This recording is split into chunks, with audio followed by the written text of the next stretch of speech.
चिंता मत कर, मैं तेरे साथ हूँ, सब ठीक कर दूंगा। जीवन के हर मोड़ पर इंसान अकेला महसूस करता है।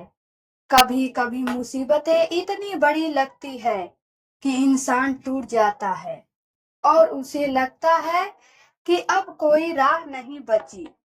लेकिन ऐसे समय में अगर कोई हमारे साथ खड़ा हो जाए और हमें यह कह दे दे चिंता मत कर, मैं तेरे साथ हूँ, सब ठीक कर दूंगा, तो टूटे हुए हौसले भी फिर से जुड़ जाते हैं।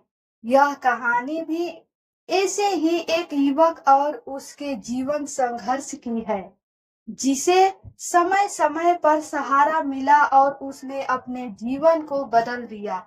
पहला अध्याय। गरीबी की मार। राजू एक छोटे से गांव का साधारण लड़का था।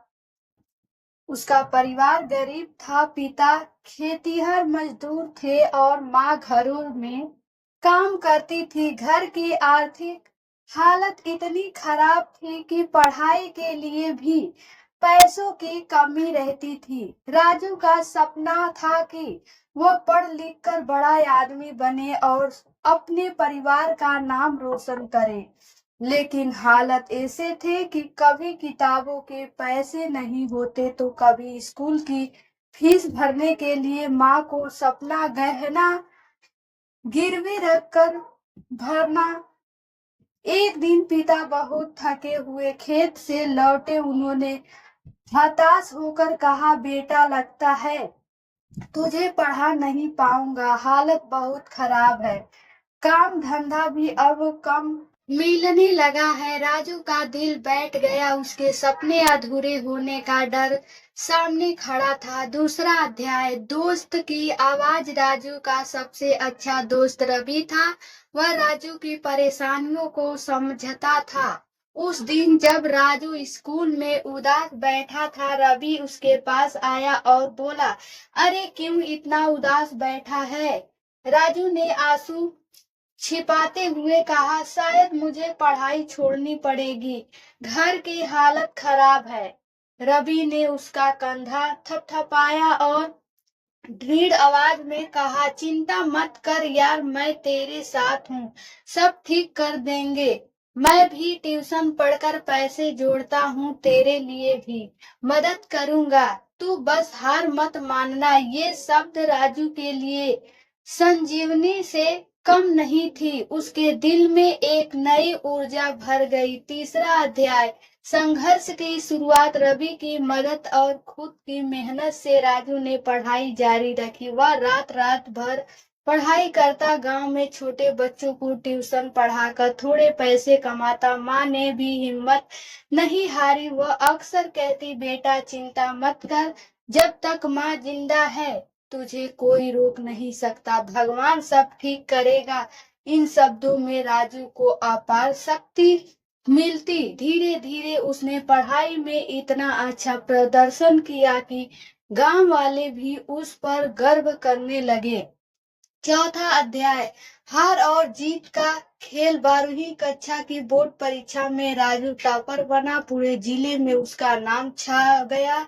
लेकिन आगे कॉलेज की फीस भरने का सवाल फिर से खड़ा हो गया।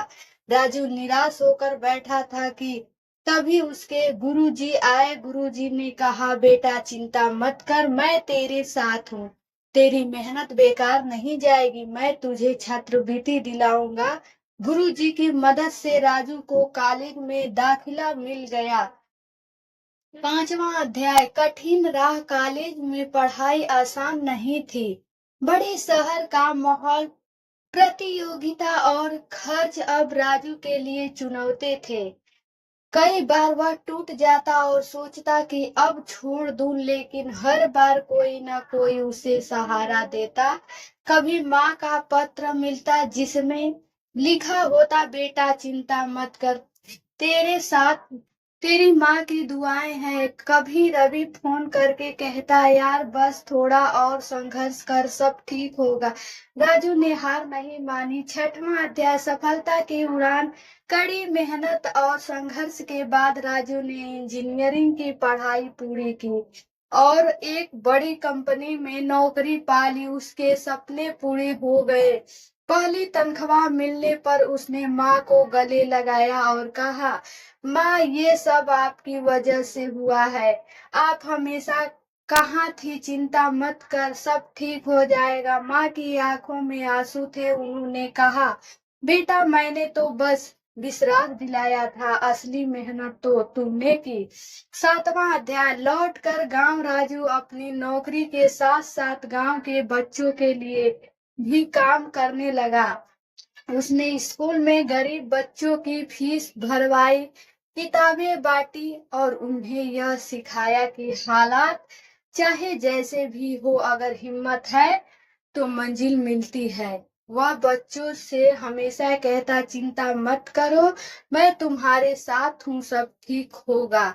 यह कहानी हमें सिखाती है कि जीवन में कितनी भी बड़ी समस्या क्यों ना आए, अगर हमारे साथ कोई है जो हमें भरोसा दिलाता है कि सब ठीक होगा, बस मुश्किलों को भी पार कर सकते हैं। कभी कभी सिर्फ एक शब्द, मैं तेरे साथ हूँ, किसी की जिंदगी बदल देता है।